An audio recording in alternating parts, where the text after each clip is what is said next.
వారు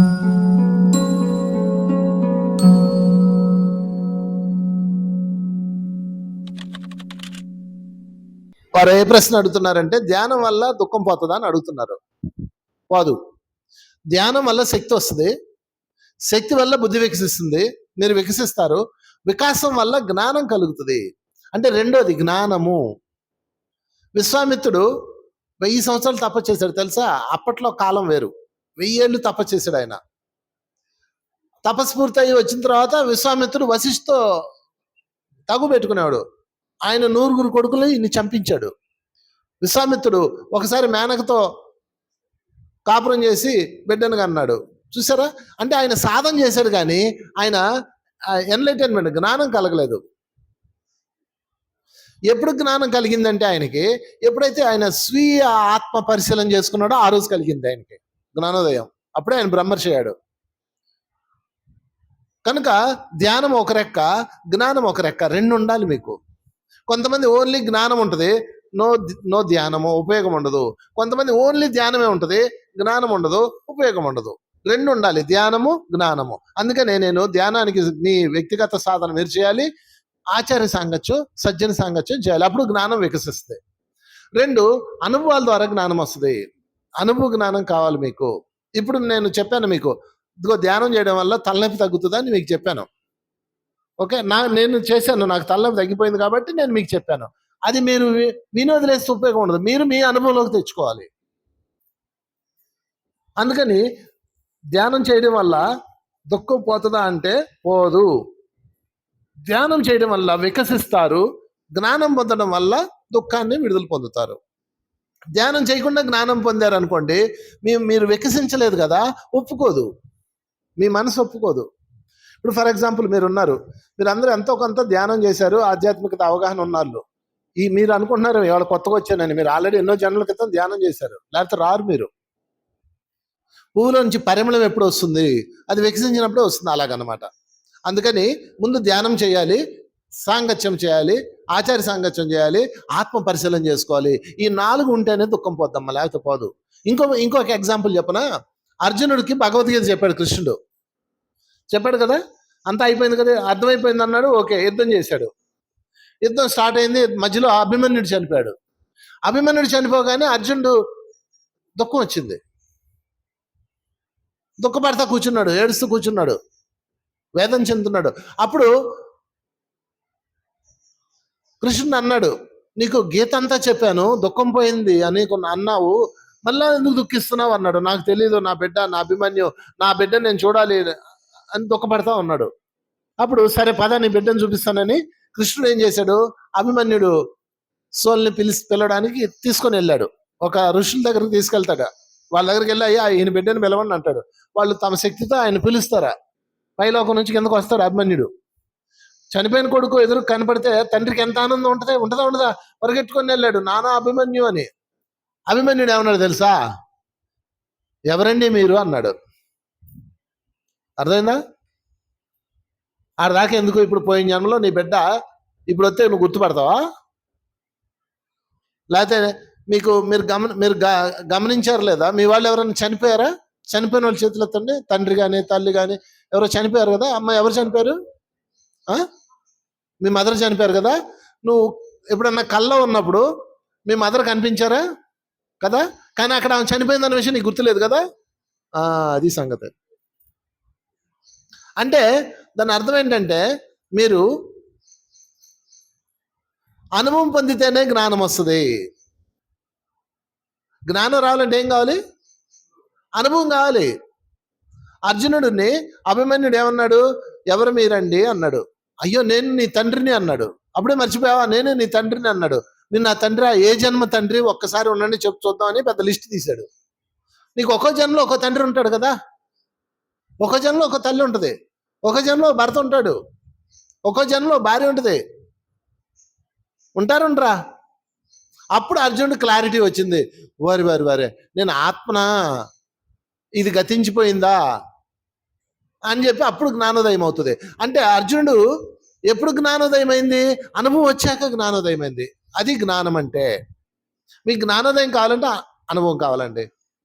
ఇక్కడ మీరు ధ్యానం చేస్తారు కదా, ఇంటికి వెళ్ళిన తర్వాత మీకు ఒక అనుభవం ఉంటుంది.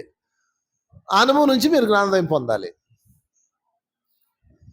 ఇప్పుడు ఏమన్నారు? నేను శరీరం కాదు ఆత్మనే అన్నారు కదా.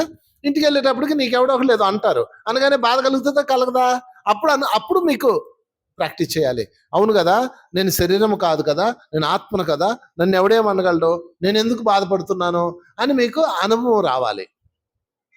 అందుకే అనుభవమే జ్ఞానము. గుర్తుపెట్టుకోండి మిత్రులరా, అనుభవం లేకపోతే జ్ఞానం రాదు. కనుక మీరు చక్కగా ధ్యానం చేయండి, వికసించండి, శక్తి పొందండి, మీ జీవితాన్ని గడపండి. మీరు జీవితాన్ని గడపకపోతే జ్ఞానం ఎట్లా వస్తుందండి? మీకు ఒక విషయం తెలుసా? అడవిలో ఉండే యోగి కన్నా ఊళ్ళో ఉండే మీరే ఎక్కువ జ్ఞానం నేర్చుకుంటారు. అడవిలో ఎవరు ఉండరు కదా. మీకు ఇది అర్థం కావాలంటే ఒక కథ చెప్తా. ఒక ఊర్లో ఒక సన్యాసి ఉన్నాడు. ఆయన ఏం చేశాడంటే తన భార్య బిడ్డలను వదిలేశాడు. ఎదగోలు పడలేమని చెప్పేసి ఆయన, భార్య అంటే ఏంటి, పద్దాక డబ్బులు, చీరలో, నగలో, లేకపోతే పిల్లలో, పాలు అడుగుతుంది కదా. ఇక కరెంటో, రెంటో, అదేంటో పెళ్లి చేసుకునేటప్పుడు ఏం తెలియవా? పెళ్లి చేసుకునేటప్పుడు అడుగుతుందని తెలీదా? పెళ్లి చేసుకుంటారు. పెళ్లి చేసుకుని పిల్లలు పుట్టాక అప్పుడు వైరాగ్యం వచ్చేస్తుంది చాలా మందికి. అప్పుడు దాకా వైరాగ్యం రాదు. కాపురం చేస్తే పిల్లలే కదా పడతారు. వీడి వైరాగ్యం పుట్టుద్ది. యాదో పెళ్ళం వచ్చి, యాదో పిల్లలు వచ్చి, యాదో జీవితం, ఇట్లా హిమాలయాల్లోకి వెళ్ళిపోదాం అంటాడు. హిమాలయాలు ఏదో ఖాళీగా ఉన్నాయి అనుకుంటున్నారు ఏటో. సరే, మొత్తం మీద ఇలాంటి స్వామి ఒకడు భార్యను వదిలేసి పిల్లల్ని వదిలేసి అడవిలోకి వెళ్ళిపోతాడు. వెళ్ళిపోయి కొండ మీద ఏదో చెట్టు చూసుకొని అక్కడ కూర్చొని ధ్యానం చేస్తుంటాడు. నెల రోజులు చేస్తాడు. ఆ తర్వాత చుట్టుపక్కల గ్రామస్తులు వచ్చి ఎవరో స్వామీజీలా ఉన్నాడని ఆయనకు చిన్న కుటీరం వేసి పెట్టడం, భోజనం పెట్టడం అలాంటివి చేస్తుంటారు. మొత్తం మీద అతనికి గడిచిపోతుంటుంది. హాయిగా ఉంటుంది జీవితం. ఎంత హాయిగా ఉంటుందో కదా. చాలా శాంతమూర్తి అయిపోయాడు. ఎంత శాంతం అంటే భార్య లేదు, అప్పులోళ్ళు లేరు, పిల్లలు లేరు, పీకేవాళ్ళు లేడు, లాగేవాళ్ళు లేడు, శాంతమూర్తి అయిపోయాడు.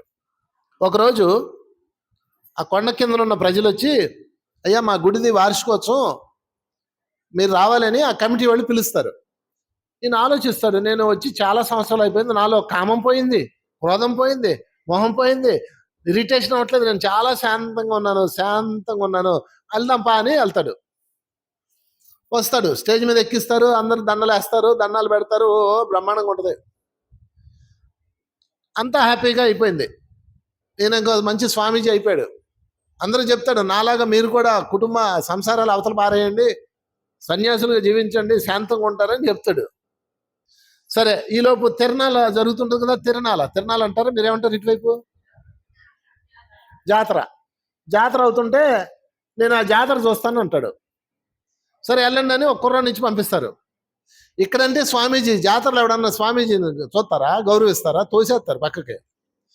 ఇలాగ వెళ్తుంటే అక్కడ తోపులాట జరుగుతుంటే ఒక పిల్లోడు వచ్చి, ఒక యువకుడు వచ్చి ఆయన మీద పడతాడు. ఇలాగా పడి కాళ్ళు తొక్కేస్తాడు. తొక్కగానే సర్రమని కోపం వచ్చేస్తాయి ఆయనకి. కోపం వచ్చి చొక్కా పట్టుకుంటాడు. ఒరే ఎదవా, ఎవడరా నువ్వు, నా కాళ్ళు తొక్కుతావు, నేను అసలు ఎవరిని తెలుసా, నేను ఎంత పెద్ద యోగిని తెలుసా అని బగ్గుమంటాడు. నేను ఎంత శాంతమూర్తినో తెలుసా అని బగ్గుమంటాడు.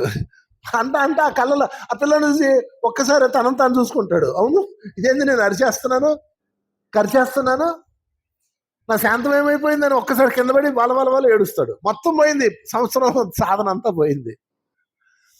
ఏడుస్తాడు. ఈలో వాళ్ళందరూ పరిగెట్టుకొస్తారు, అయ్యా ఏమైంది, పదండి, నేను మిమ్మల్ని మీ ఆశ్రమంలో దించుతాం పదండి అంటారు. అప్పుడు చెప్తాడు అతను, వద్దు, నాకు సంవత్సరం పాటు నేర్చుకోలేంది ఇతని వల్ల ఒక్క నిమిషంలో నేర్చుకున్నా. అంటే నేర్చుకోవాలంటే అనుభవం కావాలంటే మనుషులు కావాలి, నా గయ్యాలి పిల్లం కావాలి, నా రేగంపలాంటి పిల్లలు కావాలి, అర్థమైందా? నీ మొదలష్ట మొగుడు కావాలి.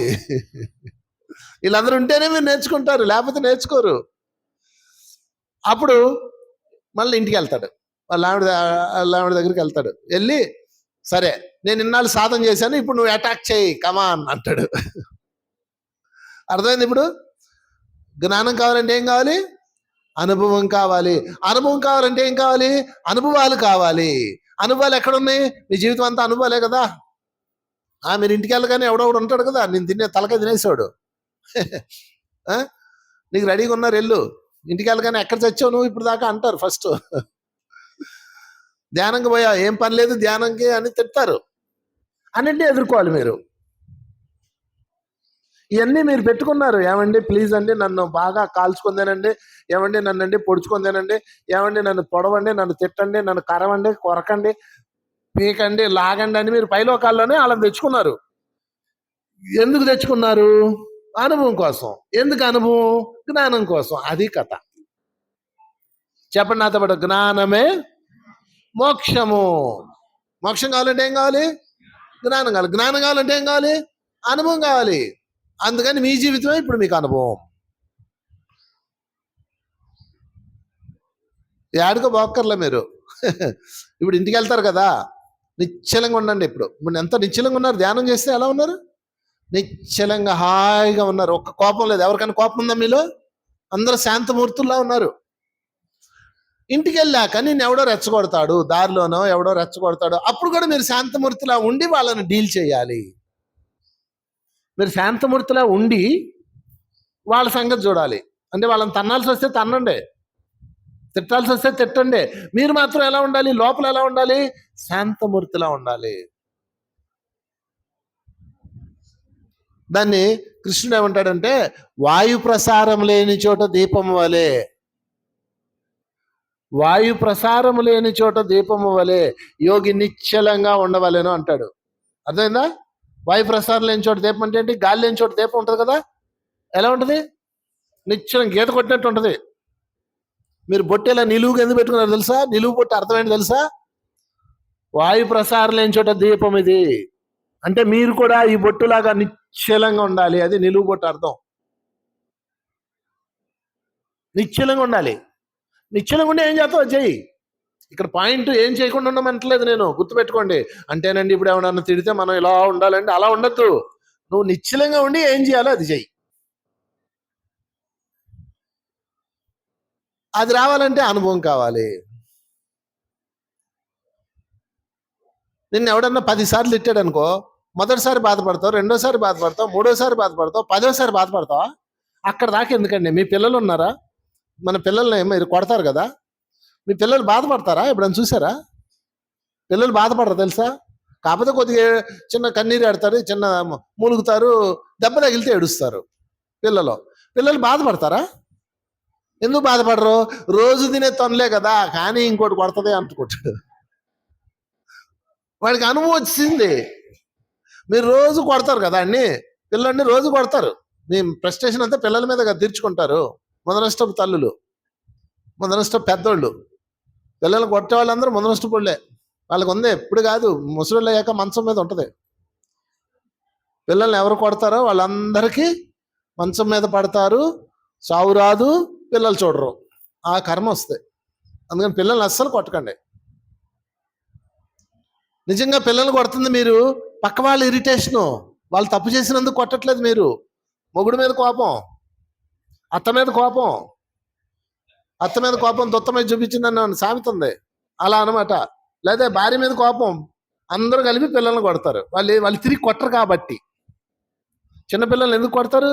తిరిగి కొట్టరు కాబట్టి. అందుకని పిల్లలు ఏం చేస్తారు? ఓ దెబ్బ పడగానే బేరమని ఏడుస్తారు, కానీ బాధపడడు. బాధపడడం వేరు, ఏడవడం వేరు. నొప్పి కలిగితే ఏడుపు వస్తుంది సహజంగా.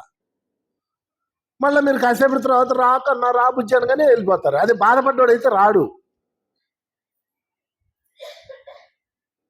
అది తేడా. అర్థమైందా? చిన్నపిల్లలకి ఏం బాధ ఉండదు. ఎందుకు ఉండదు? వాళ్ళకి అనుభవం ఉంది, రోజు తన్నులు తినే అనుభవం ఉంది కదా.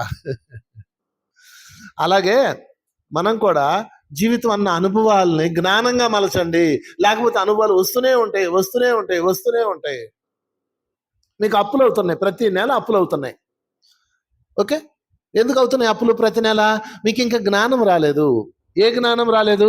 డబ్బు ఎంత ఖర్చు పెట్టాలి, ఎలా ఖర్చు పెట్టాలి, డబ్బు ఎలా సంపాదించాలి, దాన్ని ఎలా పొదుపు చేయాలి, ఎక్కడ ఎంత అవసరం అన్న జ్ఞానం మీకు రాలేదు. కాబట్టి మళ్ళా అప్పులు అవుతాయి. మీకు ఒకే సమస్య పదే వస్తుందంటే దాని అర్థం ఏంటి? మీకు జ్ఞానం రాలేదు, దానికి సంబంధించిన జ్ఞానం రాలేదు. అర్థమవుతుందండి? జ్ఞానం రావాలంటే ఏం కావాలి? అనుభవం కావాలి. అందుకే ఒక్క అనుభవంతో ఒక జ్ఞానం నేర్చుకోవాలండి. 10 అనుభవాల ఒకే సమస్యకు 10 సార్లా, ఒకే మాట 10 సార్లా, ఒకే తరగతి 10 సార్లు చదువుతారు ఎవడన్నా? 10వ తరగతి 10 సార్లు తప్పితే ఎలా ఉంటుంది? ఒకసారి తప్పచ్చు, ఓకే, పోనీ రెండోసారి తప్పచ్చు. పద్దాకా తప్పుతారా? ఒకే సబ్జెక్టు, ఒకే సమస్య మీకు పదే పదే వస్తుంది. నీ భర్తతో నీకు పదే పదే గొడవ అవుతుంది అంటే అర్థం ఏంటి? నువ్వు నేర్చుకోలేదు. ఏం నేర్చుకోలేదు? జ్ఞానం నేర్చుకోలేదు. ఏ జ్ఞానం నేర్చుకోలేదు? మొగుడిని ఎలా డీల్ చేయాలన్నది నేర్చుకోలేదు. భార్యని ఎలా డీల్ చేయాలో నువ్వు నేర్చుకోలేదు. అర్థమైందా? అందుకని నీకు గయ్యాలి బెల్లం వస్తుంది మళ్ళా జన్మలో కూడా. నువ్వు నేర్చుకున్నావా మారిపోద్ది. చూడు చెప్తున్నాను, అర్థమైందా? నువ్వు నేర్చుకున్నావు, అమ్మ నేను నేర్చేసుకున్నాను, ఇదే సంగతి, నా భార్య ఎందుకు అంత కోపంతో ఉంటుంది, ఓహో నేను సరిగా ఉండట్లేదా అని నిన్ను నువ్వు తెలుసుకున్నావు అనుకో, మారిపోతుంది. అదే నీ భర్త నిన్ను బాధ పెడుతున్నాడు, ఎందుకు బాధ పెడుతున్నాడు, ఓహో నేను అలా చేస్తున్నానా, పద్దాక నన్ను ఇరిటేట్ చేస్తాడు, అనుమానిస్తున్నాడు. చాలా మంది చెప్తారు నా భర్త నన్ను అనుమానిస్తున్నాడు. వాడు అనుమానించేలాగా నువ్వు అనుమానించకుండా ఉండేలాగా నువ్వు నేర్చుకోలేదు. అది మ్యాటర్. ఇది జ్ఞానం. అంతేగాని వాళ్ళని తప్పు బట్టి వీళ్ళని తప్పు బట్టి జీవితం అంతా తప్పు పట్టుకొని ఏడుస్తూ కూర్చున్నాం. అందుకని మీ చుట్టూతో ఉన్న అన్ని అనుభవాలు, మీ చుట్టూతో ఇప్పుడు జరుగుతున్న అనారోగ్యము, 3 రకాలుగా అనుభవాలు వస్తాయి మీకు. ఒకటి భౌతిక లోకం ద్వారా అనుభవాలు వస్తాయి, అనారోగ్యాల ద్వారా, శారీరక అనారోగ్యాల ద్వారా వస్తాయి. 2 మానసిక అనారోగ్యాలు, మానసిక బాధలు. 3 ఆర్థిక బాధలు. ఇవన్నీ కూడా అనుభవాలే మిత్రులారా, బాధలు కాదు, అనుభవాలు, పాఠాలు నేర్పించే అనుభవాలు. అందుకని ఎప్పుడన్నా సరే మీ జీవితంలో ఒక ప్రాబ్లం వచ్చిందనుకోండి, కూర్చోండి, ఫస్ట్ మీతో మీరు మాట్లాడండి. ఎందుకు నాకు ఈ సమస్య వచ్చింది, ఈ సమస్యకు నేను ఎంతవరకు కారణం, నా పాత్ర ఏంటి, ఏం చెయ్యాలి, ఏం చేయకూడదు, నీతో నువ్వు మాట్లాడుకో, నీకు క్లారిటీ వస్తుంది. ఎప్పుడైతే ఆ క్లారిటీ వచ్చిందో అది మారిపోద్దండి. లేకపోతే జీవితం అంతా వస్తూనే ఉంటుంది, వస్తూనే ఉంటుంది, వస్తూనే ఉంటుంది. ఎప్పుడైతే మీరు మారారో వాళ్ళు మారిపోతారు. ఇది చక్రం. కర్మ సిద్ధాంతం ఉంటుంది, అది వేరే లెక్క. సో మళ్ళా చెప్పుకుందాం, చెప్పండి. అనుభవమే జ్ఞానము. నీకు ఇంకా జ్ఞానం రాలేదు, అనుభవం పూర్తి కాలేదు, అనుభవాన్ని అర్థం చేసుకో, జ్ఞానంగా మలుచుకో, మారిపోతుంది జీవితం. చెప్పలు కొడేద్దాం. మంచి ప్రశ్న అడిగింది.